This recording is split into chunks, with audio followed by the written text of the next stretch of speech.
Wassalatu wassalamu ala rasulillahi sallallahu alayhi wa sallam. Nous allons poursuivre par la grâce d'Allah subhanahu wa ta'ala avec le livre de Cheikh Al-Fawzan lorsqu'on lui a posé des questions sur les groupes contemporains par al-ajwibatul mufida an as'ilatil manahijil jadida.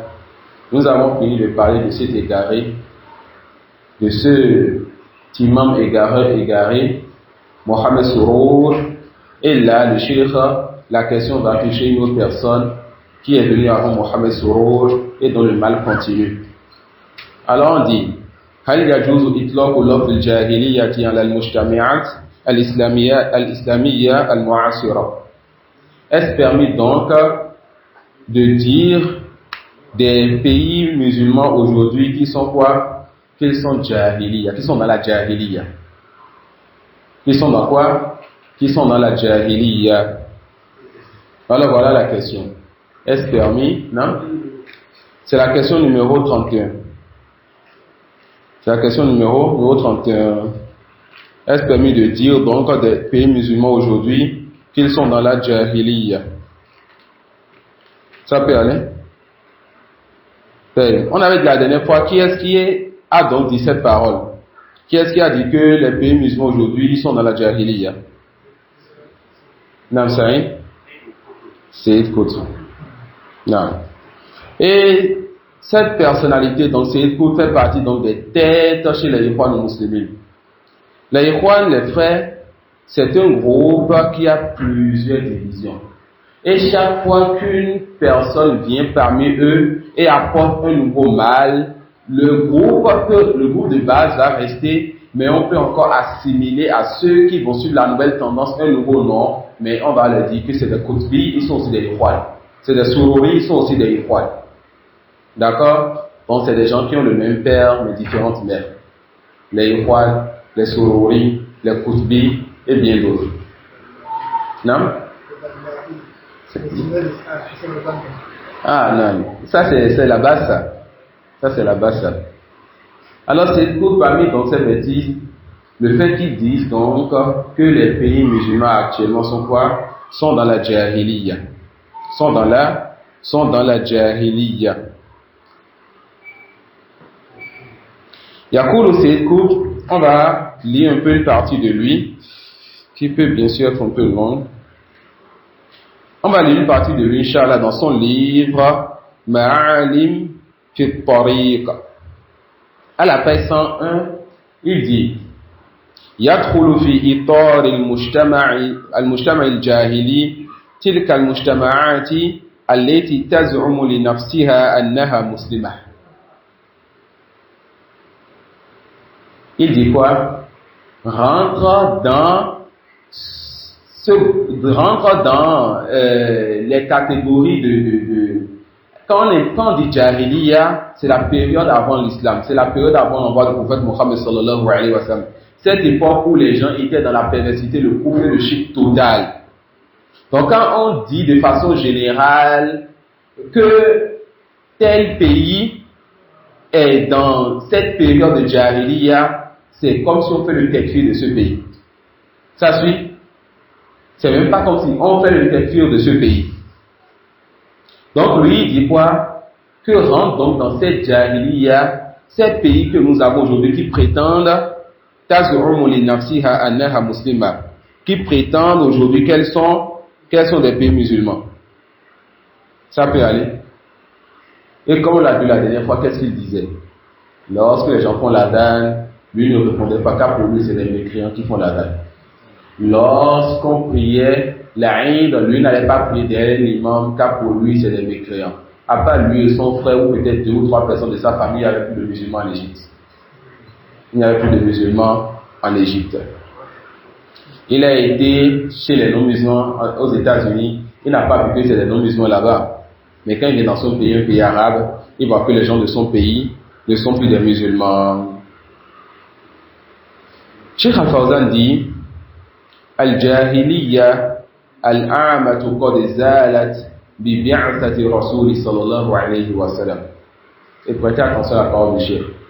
Il dit la Jahiliya de façon générale. Mais la Jahiliya générale, donc Cheikh Al-Fawzan va diviser la Jahiliya en deux. Al-Jahiliyatul Amma wa Jahiliyatul Nisbiyya. La Jahiliya générale et une Jahiliya particulière à certains endroits ou certaines personnes. On peut dire maintenant de Zayd, donc Zayd a une part de Jahiliya en lui. Le prophète sallallahu alayhi wa sallam a dit à son compagnon, Anta murun fika Jahiliya. Tu es donc une personne, il y a en toi une part de Jahiliya. Il n'a pas fait son takfir. Il a juste dit à son compagnon que tu as eu un comportement qui fait partie des comportements que nous devons délaisser. Mais la Jahiliya qui est générale, Al-Jahiliyatul Amma, c'est lorsque tu appliques ce jugement de façon générale maintenant à toute une contrée. Ça suit, quand tu appliques ce jugement à toute une contrée, il dit, Hafizullah, que cette première catégorie a déjà disparu avec l'envoi du prophète Mohammed sallallahu alayhi wa sallam. فلا يجوز إطلاقها على المجتمعات الإسلامية بصفة العموم. Il n'est donc pas permis de donner cette description aux pays musulmans de façon générale. Dire que ces pays musulmans, ou bien l'Égypte, ou bien l'Arabie Saoudite, ou bien la Syrie, ou tel pays musulman, le Mali ou autre, sont dans la Jahiliya aujourd'hui. Ça, c'est des thèmes qui ne sont pas permis. وأما إطلاق شيء من أمورها على بعض الأفراد أو بعض الفرق أو بعض المجتمعات فهذا ممكن وجائز. Mais le fait plutôt d'employer ce thème-là, وأما إطلاق شيء, c'est le fait d'employer quelque chose de ce thème-là, sur certaines personnes, sur certains groupes, ou bien même sur certains endroits de certains pays, il n'y a pas de problème à cela et cela est permis. C'est-à-dire, employer quelque chose de ce thème. Ça veut dire pas quelque chose de ce thème. On a un excellent exemple en la personne du Messie d'Allah sallallahu alayhi wa sallam. Est-ce qu'il a dit donc à cette personne, tu es dans la Jahiliya, mais il a dit que tu as en toi une part de la Jahiliya. Tu as en toi une part de la Jahiliya. Ça suit. Donc le fait de dire par exemple tel pays musulman, ils ont fait ceci et cela est une part de la Jahiliya. Est-ce qu'on appelle le takfir de ce pays? La réponse non. Mais dit que ce pays-là, ils sont dans la Jahiliya maintenant, on dit al-umum la yajuz. Le chef du Waqad de Qala Nabi sallallahu alayhi wa sallam li ba'di ashabihi innaka mru'un fika jahiliya. Le prophète sallallahu alayhi wa sallam dit quand c'est venu, n'est-ce pas, chez l'imam al-Bukhari et bien d'autres, à l'un de ses compagnons ou bien à certains de ses compagnons, tu es une personne, il y a en toi de la Jahiliya. Il y a en toi de la Jahiliya, c'est que tu es dans la Jahiliya ou bien il y a une partie de Jahiliya en toi. Il y a une partie de Jahiliya en toi. Wa qala sallallahu alayhi wa sallam arba'un fi ummati min amri al-jahiliya. Est-ce que le prophète sallallahu alayhi wa sallam fait le takfir de sa communauté? Si les Qutbi amènent ce hadith, est-ce qu'on va dire qu'ils ont une preuve? La réponse non. Il dit arba'un fi ummati min amri al-jahiliya la yatrukunahunna.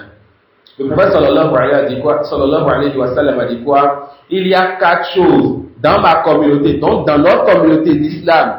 Il y a 4 choses dans cette communauté qui fait partie des choses de la Jahiliya, qui ne vont jamais délaisser. Alors vous avez vu la différence entre celui qui vient faire al-umum, qui vient généraliser donc ce caractère, cet attribut, cette caractéristique-là sur toute une communauté ou bien tout un pays, et celui qui dit non. Il y a une partie des choses que ce pays fait qui fait partie de la Jahiliya. D'accord? Et si on ne comprend pas aussi ces détails, on va voir un prédicateur ou un étudiant salafi parler. On va dire, ah, celui-ci c'est un Qutbi. D'accord? Donc, prêtons attention à ces choses aussi.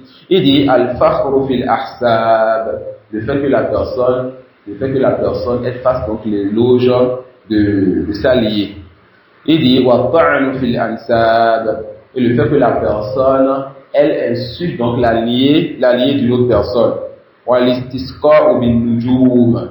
Le fait donc de chercher la pluie par les positions des étoiles, wa niyaha, le fait que les femmes pleurent et crient lors des enterrements. Allah musta'an, elles sont bien payées pour ça aujourd'hui.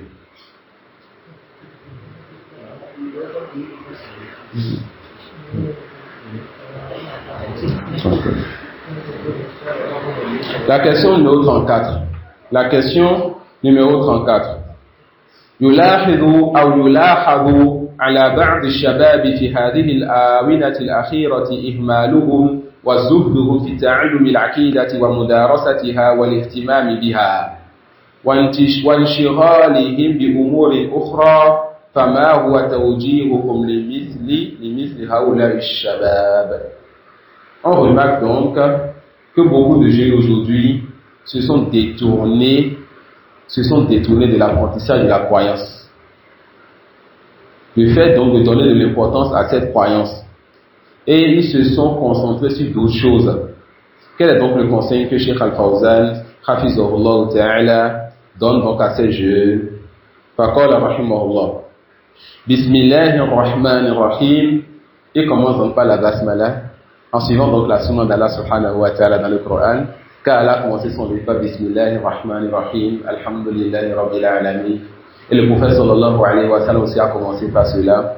Il commençait par cela quand il écrivait des lettres, quand il écrivait des messages. Et ça c'est l'habitude donc de nos savants aussi. Walhamdulillahi Rabbil Alamin. Il a suivi cela donc par Alhamdulillah, en proclamant donc la louange de son Seigneur, car c'est lui seul qui mérite la louange. Wa sallallahu ala nabiyyina Muhammadin wa ala alihi wa ashabihi ajma'in. Et il a donc prié sur le prophète Muhammad sallallahu alayhi wa sallam. Le prophète est mort et Cheikh Al-Fawzan fait quoi? Il prie pour lui. Ahmad Tijani est mort et ses suiveurs l'invoquent en dehors d'Allah. Shattana Rabina Fawzan wa Tijani. Quelle est donc grande la différence qu'il y a entre Al-Fawzan et At-Tijani? Quelle est grande donc la différence entre les gens de la Sunna et les Soufis? Nous invoquons pour le prophète sallallahu alayhi wa sallam. Eux, ils invoquent ceux qui sont en dessous du prophète sallallahu alayhi wa sallam. ثم قال حفظه الله وبعد c'est une expression qu'on amène donc pour quitter l'introduction donc et rentrer dans le vif du sujet. فإني أنصح للشباب وغيرهم من المسلمين أن يهتموا بالعقيدة أولا قبل كل شيء. Le cheikh dit donc qu'il conseille donc aux jeunes de donner une importance capitale à la croyance avant toute chose. لأن العقيدة هي الأصل التي تبنى عليه جميع الأعمال قبولا وردا. Car la croyance est donc cette base-là sur laquelle on met toutes les œuvres. C'est-à-dire c'est à cause de la croyance de la personne que l'action est acceptée ou refusée. L'action de quelqu'un est valide, acceptée ou rejetée en fonction de sa croyance. فإنما الأعمال بالنيات. فإذا كانت العقيدة صحيحة موافقة لما جاء به الرسل عليهم الصلاة والسلام خصوصا خاتم النبيين نبينا محمد صلى الله عليه وسلم فإن سائر الأعمال تقبل إذا كانت هذه الأعمال خالصة لوجه الله تعالى. Si la croyance elle est bonne et qu'elle est conforme à ce avec quoi est venu les messagers et surtout le dernier des prophètes Mohammed sallallahu alayhi wa sallam, alors toutes les œuvres sont acceptées. Il dit فإن سائر الأعمال تقبل إذا كانت هذه الأعمال خالصة لوجه الله. Si la croyance elle est bonne, alors les œuvres du serviteur sont acceptées quand le serviteur œuvre pour le visage d'Allah, c'est-à-dire la sincérité. وموافقة لما شرع الله ورسوله صلى الله عليه وسلم. Qu'est-ce qui fait donc que les œuvres de quelqu'un est acceptées? La bonne croyance, la sincérité lorsque la personne œuvre et le fait que la personne fasse l'œuvre comme l'a enseigné le prophète Mohammed sallallahu alayhi wa sallam. وإذا كانت العقيدة فاسدة أو كانت ضالة مبنية على العوائد والتقليد الآباء والأجداد أو كانت عقيدة شركية فإن الأعمال مردودة لا يقبل منها شيء ولو كان صاحبها مخلصا وقاصدا بهذا وجه الله. Mais quand la croyance elle est mauvaise, quand c'est une croyance basée sur le suivi aveugle des ancêtres, quand c'est une croyance qui est égarée, alors les œuvres de ce serviteur sont rejetées, même si l'œuvre sincèrement pour Allah. Ibn Omar, les gens sont venus le voir pour lui dire, il y a des gens qui disent qu'Allah n'a pas la science jusqu'à ce que la chose se réalise. Innal amra kullu yani musta'naf. Il a dit quoi? que ceux-là qui ont une mauvaise croyance. S'il dépensait la montagne de Uhud en or, Allah n'acceptera pas cela d'eux jusqu'à ce qu'ils croient au destin. C'est-à-dire qu'Allah subhanahu wa ta'ala a tout su, a tout écrit, quand il veut écrire, pour sagesse donnée. Donc quand la croyance elle est mauvaise, la personne, toutes ses œuvres sont rejetées, même si elle est sincèrement pour Allah subhanahu wa ta'ala. لأن الله لا يقبل من الأعمال إلا ما كانت أعمالا خالصة لوجهه الكريم. Allah n'accepte des œuvres que ce qui est fait sincèrement pour lui. وصوابا على سنة رسوله صلى الله عليه وسلم. Allah n'accepte des œuvres que ce qui est fait sur la méthodologie, la sunna et la voie de Muhammad صلى الله عليه وسلم. فمن كان يريد النجاة لنفسه ويريد قبول أعماله ويريد أن يكون مسلما حقا فعليه أن يعتني بالعقيدة. Celui qui veut donc la réussite pour sa personne, celui qui veut que ses œuvres soient acceptées, celui qui veut être un bon musulman, un vrai musulman, alors cette personne n'a qu'à donner de l'importance à sa croyance. بأن يعرف العقيدة الصحيحة وما يضادها وما يناقضها. La personne doit donc chercher à connaître la croyance authentique et ce qui s'oppose à cette croyance et ce qui annule cette croyance. حتى يبني أعماله عليها, afin que la personne ensuite puisse œuvrer en fonction ou bien puisse bâtir ses œuvres sur cette croyance authentique. وذلك لا يكون إلا بتعلمها من أهل العلم وأهل البصيرة الذين تلقوها عن سلف هذه الأمة. Il dit que la personne va arriver à prendre cette bonne croyance seulement en apprenant cela, mais de qui? En apprenant cela des gens de science qui ont pris ça, des savants qui ont pris cette science encore de leurs prédécesseurs. فقيل في الحاشية وأن يكونوا ممن شهد لهم أهل العلم المشهود لهم بالنصح بالاستقامة وصدق الإخلاص ورزانة وأن لا يكونوا من أهل الأهواء والأحزاب والفرق الضالة. Celui donc qui doit enseigner doit être quelqu'un dont nous voyons de façon apparente que cette personne est sur le droit chemin, que cette personne fait partie des gens de bien, et que la science ne se prenne pas donc des gens de la passion et des gens de l'innovation. L'innovateur, on le délaisse. L'innovateur, on ne prend pas de lui. L'innovateur, on ne fait pas ses éloges. L'innovateur, on se rapproche d'Allah en parlant sur lui, devant lui et derrière lui. Que dit alors du fait de prendre la science de lui? Il dit حتى يبني أعماله عليها وذلك لا يكون إلا بتعلمها من أهل العلم وأهل البصيرة الذين تلقوها عن سلف هذه الأمة. قال سبحانه وتعالى لنبيه محمد صلى الله عليه وسلم فاعلم أنه لا إله إلا الله واستغفر لذنبك وللمؤمنين والمؤمنات. Allah dit à son messager, sache qu'aucune divinité ne mérite l'adoration en dehors d'Allah et demande le pardon donc pour tes péchés pour les croyants et les croyantes. وقد ترجم الإمام البخاري رحمه الله تعالى ترجمة قال فيها باب العلم قبل القول والعمل. L'imam al-Bukhari, dans son recueil de hadiths authentiques, a dit chapitre la science avant la parole et l'acte. Ensuite, ساق هذه الآية الكريمة فاعلم أنه لا إله إلا الله. Ensuite, là, amené ce verset, sache qu'aucune divinité ne mérite l'adoration en dehors d'Allah. وقال تعالى, et Allah dit, والعصر إن الإنسان لفي خسر إلا الذين آمنوا وعملوا الصالحات وتواصوا بالحق وتواصوا بالصبر. Allah subhanahu wa ta'ala dit, par le temps, les hommes sont sept en perdition, sauf ceux qui ont cru, font de bonnes œuvres, sans jouer mutuellement la vérité, sans jouer mutuellement la patience. Vous avez compris pourquoi j'avais ri au début de cette question, car le chef veut nous faire réviser sur le Thalatha. ثم قال حفظه الله تعالى فرتب السلامة من الخسارة على مسائل الأربع. Allah subhanahu wa ta'ala donc mis le fait d'être préservé de la perdition sur 4 points. المسألة الأولى الإيمان ويعني الاعتقاد الصحيح الاعتقاد الصحيح. Le premier point, la foi, et il parle ici de la bonne croyance. المسألة الثانية العمل الصالح والأقوال الصالحة وعطف الأقوال الصالحة والأعمال الصالحة على الإيمان مع أنها جزء منه من باب عطف الخاص على العام لأن الأعمال داخلة في الإيمان وإنما عطفها عليه اهتماما بها. Le deuxième point, les bonnes actions et les bonnes paroles. Allah subhanahu wa ta'ala dit, illa ladina amanu wa amilus salihat. On a déjà vu que les actes rentrent dans la foi. Donc les actes sont une partie de la foi. Mais pourquoi Allah subhanahu wa ta'ala ici, il dit encore ceux qui ont cru et font de bonnes œuvres. Le mot j'avais dit, je vous ai dit non, les actes ne sont pas dans la foi. N'est-ce pas? On va le dire, la langue arabe a dit, il se peut donc que tu cites quelque chose qui fait partie de la chose précédemment citée, car cette chose est une chose importante. Donc c'est un verset qui est encore contre vous, car Allah a cité les actes, car les actes sont une partie importante de la foi. Qui peut donner l'exemple de cela dans le Coran?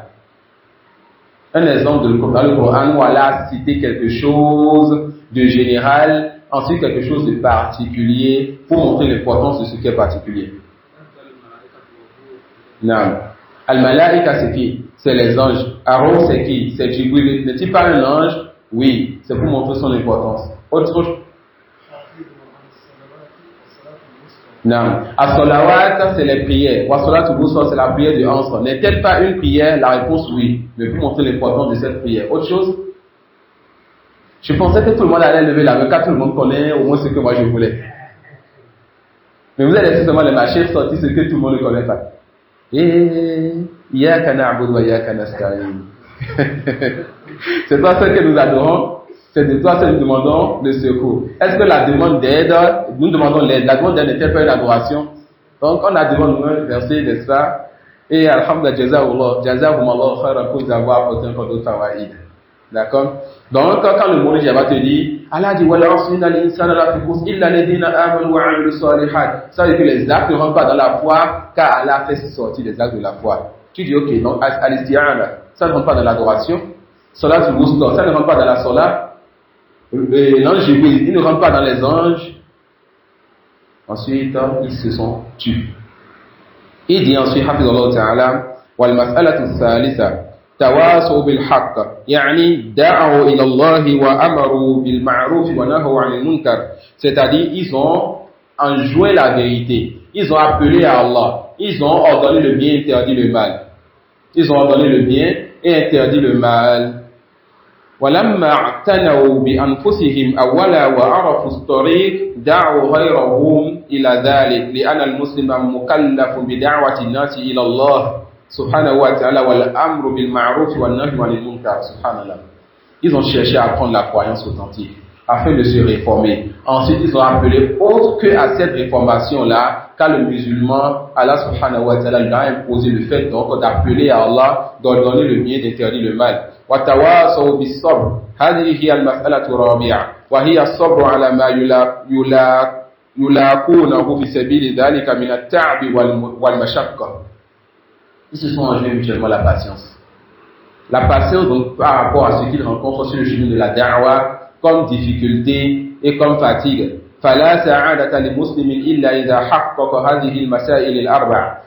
Aucun bonheur, donc, pour le musulman, si ce n'est qu'il concrétise ces 4 points. Ibn Qayyim va même dire, a dit quoi? Que celui-là qui ne concrétise pas ces 4 points, cette personne ne fait pas partie de ceux qui suivent le prophète sallallahu alayhi wa sallam. Car le prophète sallallahu alayhi wa sallam dit quoi? Ceci est ma voie. J'appelle à Allah, moi ainsi que ceux qui m'ont suivi. Celui qui fait la da'wah, c'est celui qui a respecté ces 4 points-là. Apprend, met en pratique, ensuite appelle les gens à cela et patiente. Et il dit encore, que c'est ça la perfection de l'homme. Le fait d'apprendre sa religion, de mettre en pratique, d'appeler les gens, de patienter. Le cheikh dit, فلا سعادة لمسلم إلا إذا حقق هذه المسائل الأربع. أما الاهتمام بالثقافات العامة. Et là, il faut non plus balle perdue. Ces gens-là qui sont toujours là pour des conférences et des assises sur comment le musulman va se cultiver, sur comment le musulman va devenir scientifique, sur ceci, sur cela. Il dit, أما الاهتمام بالثقافات العامة والأمور الصحفية وأقوال الناس وما يدور في العالم فهذه إنما يطلع الإنسان عليها بعدما يحقق توحيد. Quant au fait donc d'avoir une culture générale, quant au fait donc d'être occupé donc de la parole des ondiers de ce qui se passe autour de nous et de ce qui se passe dans l'univers, comme ce qu'on appelle fiqhul waqi', c'est-à-dire savoir ce qui se passe, savoir ce qui se déroule autour de nous. Le cheikh dit que la personne donne dans l'importance, mais la personne donne un temps à cela après avoir concrétisé son tawhid, wa yuhaqqiqul aqida, et concrétise la croyance, wa yaqtalu ala hadhihi al-umuri min ajli an ya'rifa al-khayra min ash-sharr.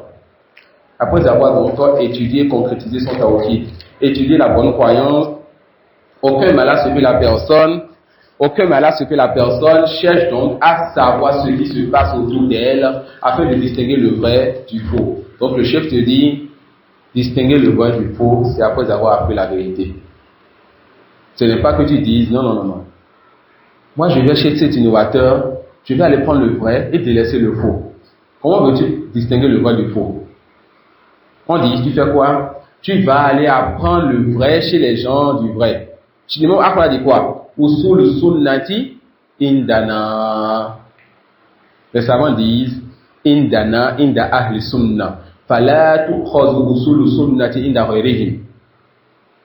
Les fondements de la croyance chez nous. Chez qui? Chez les gens de la sunna. Alors, les fondements de la croyance se prennent chez les gens de la sunna, pas chez autres qu'eux. Donc, celui qui dit, je vais prendre une part de ma croyance chez l'innovateur, car il dit une part de vérité et je vais délaisser le faux. On dit, tu viens de délaisser la méthodologie des gens de la sunna, tu viens de contrôler la méthodologie des gens de la sunna. Qui nous a précédé dans ça? On va dire, l'imam Ahmad a dit indana. Donc, celui qui veut aller prendre sa religion chez les innovateurs, on dit indana, c'est-à-dire chez les gens de la sunna, pas chez autres que les gens de la sunna. Il dit إنما يطلع الإنسان عليها بعدما يحقق التوحيد ويحقق العقيدة ويطلع على هذه الأمور من أجل أن يعرف الخير من الشر ومن أجل أن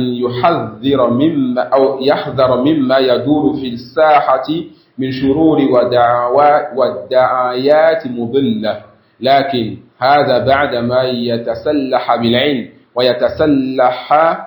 بعدما يتسلح بالعلم ويتسلح بالإيمان بالله ورسوله. La personne, quand est-ce qu'elle va chercher à voir ce que les innovateurs disent, à voir ce que les politiciens disent, à voir ce que celui-ci et celui-là disent, après avoir pris la science bénéfique? C'est pas après avoir étudié 2 ou 3 livres, non, après avoir pris la science bénéfique. Là maintenant, cette personne s'est armée de science et de foi, de science et accorder sa croyance.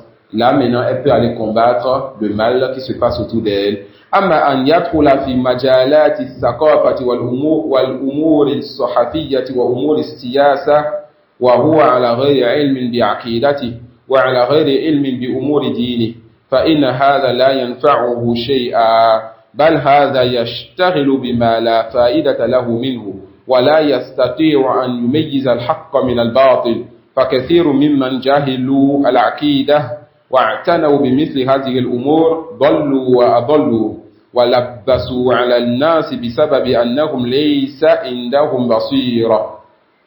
Quand la personne va négliger donc le fait d'apprendre sa croyance et s'occuper de la politique, s'occuper de la culture générale, s'occuper des on-dit, cette personne ne pourra pas forcément distinguer et ne va pas distinguer entre le vrai et le faux.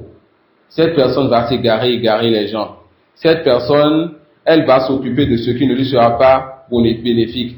Et beaucoup de personnes ont égaré des gens comme ça. Beaucoup de personnes ont embrouillé et apporté des ambiguïtés à des gens comme ça, tout simplement parce qu'ils n'ont pas eu la science et ils sont rentrés dans des choses de politique et bien d'autres qu'il ne fallait pas. وَلَيْسَ عِنْدَهُمْ عِلْمٌ يُمَيِّزُونَ بِهِ بَيْنَ الضَّارِّ وَالنَّافِعِ.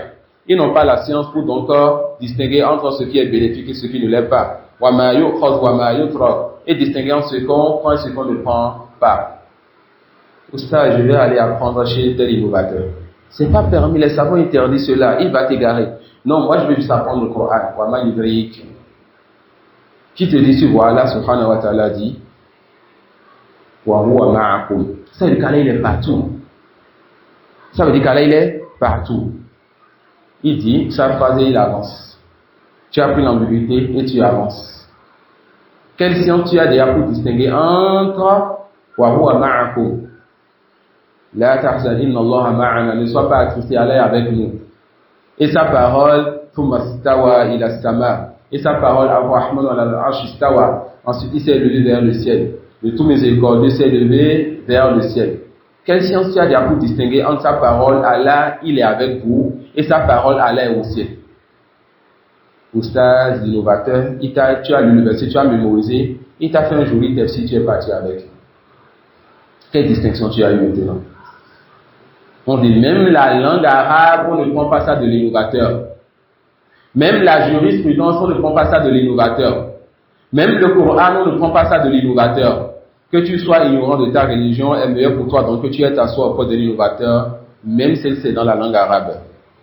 Il dit, فبذلك حصل الخلل وحصل اللبس عند كثير منهم لأنهم دخلوا في مجالات الثقافة ومجالات السياسة من غير أن يكون عندهم علم بعقيدتهم وبصيرة من دينهم وحسبوا الحق باطلا والباطل حقا. Les gens n'ont pas eu la science et la clairvoyance, ils sont rentrés dans ce qui ne leur a pas permis, et alors ils ont mélangé le vrai et le faux.